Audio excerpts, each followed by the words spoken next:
With government health care on the horizon, you may want to consider Samaritan Ministries.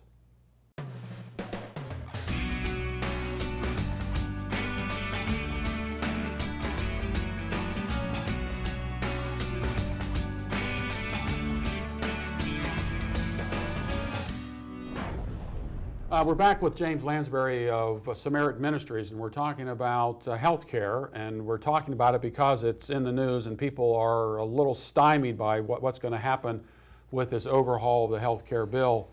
I've talked with a lot of employers about this, and many of them are reluctant to hire because they're afraid of what the costs are going to be, not only for health care itself, but in maybe some taxes they're going to be added on in order to pay for health care. I just saw in a news report that buried in this 2,500-page health care bill that taxes on the selling and I guess buying and selling of gold bullion is in there. And he said, what does that have to do with health care? Well, probably what it has to do with health care is that they were going to need money to pay for this, so we don't know what else is going to be taxed in this process. So James, in our previous segment, we talked a little bit about the process of what Samaritan is, right, how you go about doing this. Give a typical typical day. Someone finally signs up with Samaritan. Someone has to, like my wife, she's going to have well, she had a cornea transplant. And so what would be the process? Does she call up Samaritan and say, hey, I'm going to have to go in and have my cornea transplant? We ask the members to let us know as soon as possible, okay, because we want to get them prayed for as quickly as possible, get them on our prayer list. We send out a short form that the member fills out. It's 2 pages long. Most of the information we fill out for you. It's right in our computer, so we make sure that it just gets printed on the form. You send that back in with the original bills, and then we're able to, the following month, ask the members to share. So let's say you had a surgery, and let's say it was $30,000. It's a normal number for a major surgery. You come in, $30,000. We'll receive the bills into the office. We'll subtract the first $300, and then that leaves $29,700 that other members will be sharing with you in the following month. So you get checks from across the country, one from Alaska, one from Florida. You're going to get from people you're never going to meet. But then you check them off on the list that we send you of people that we ask to send you so that we can coordinate and hold them accountable. And then after all the checks are in, you send that checklist back to us, or at the end of the month, somebody paid late, then we're going to go ahead and send them a reminder, say, hey, you forgot to pay your share. Most of the time it's just something got lost in the mail. Sometimes it actually got forgotten. But we have an accountability system built in so that if a member decided, no, actually I can't afford to be a part, or I decided to stop, we'll reassign that share to another member the following month. And so that's where the accountability system gets built in. What's the largest bill the Samaritans had to come up with? The largest overall medical event that we've shared is $570,000. It was negotiated down from something over $1.5 million on billing. We were able to get it negotiated down to about $570,000. It was for someone just in the ICU and doing prep before a heart transplant that was actually going to be paid for by the VA. But the VA, because the person didn't dot all their I's and cross all their T's beforehand, didn't cover this $1.5 million worth of bills.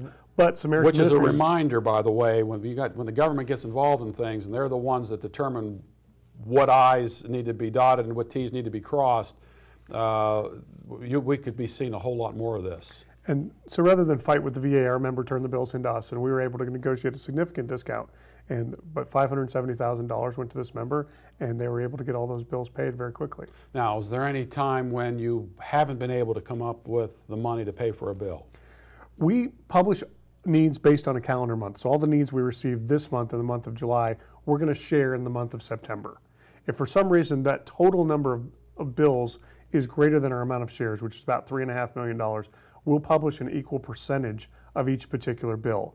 And so we might publish 90% of the bills in one month, 100% most months, but we'll negotiate those discounts and try to get that back down under the amount. And to our knowledge, after we negotiate discounts, even in those months where we've done what we call prorating the needs, all the members' needs have been met.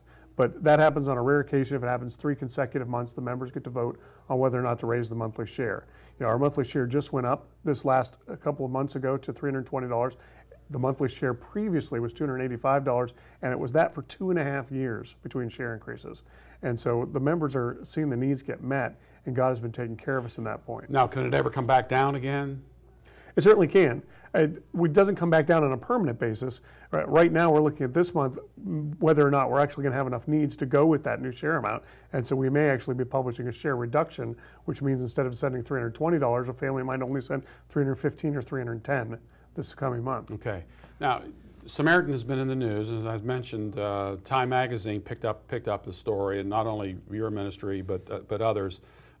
What has the publicity been? What have been some of the questions that if you're hearing singing and so forth? We're at a church and we're using their facilities during the week, so we're hearing some of the sweet voices of the kids out here, and it just adds a little bit of nuance, background music to what we're talking about here.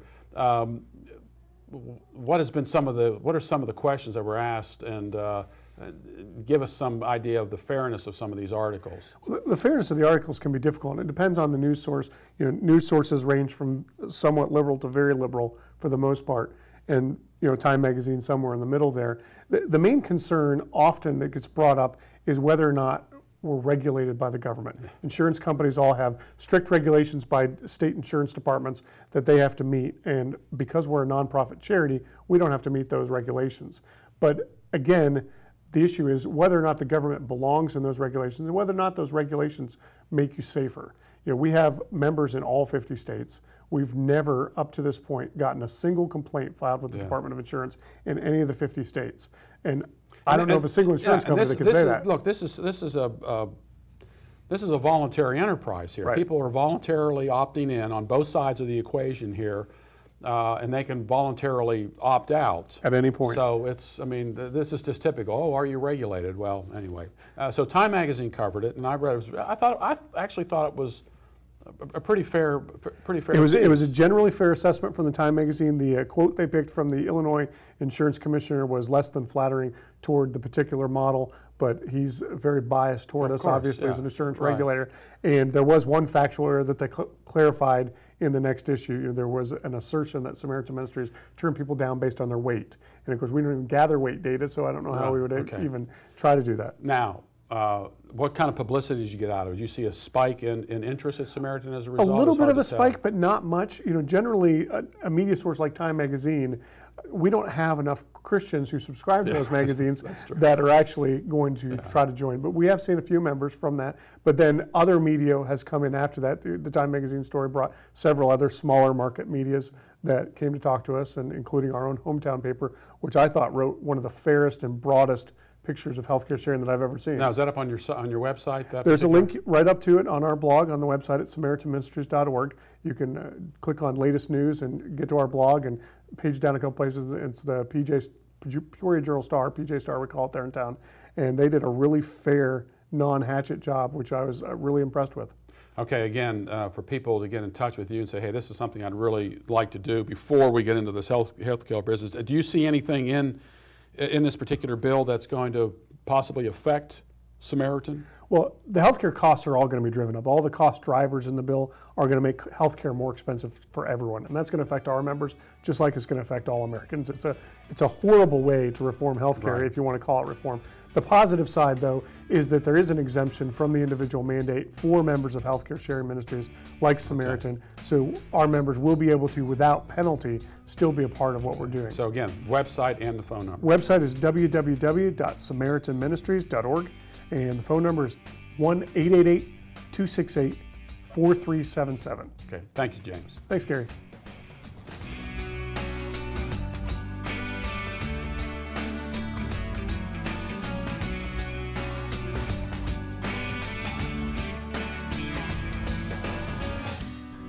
Samaritan Ministries International is a community of Christians joining together to bear one another's health care burdens in a loving, cost-effective manner that doesn't involve health insurance. For more information, visit SamaritanMinistries.org.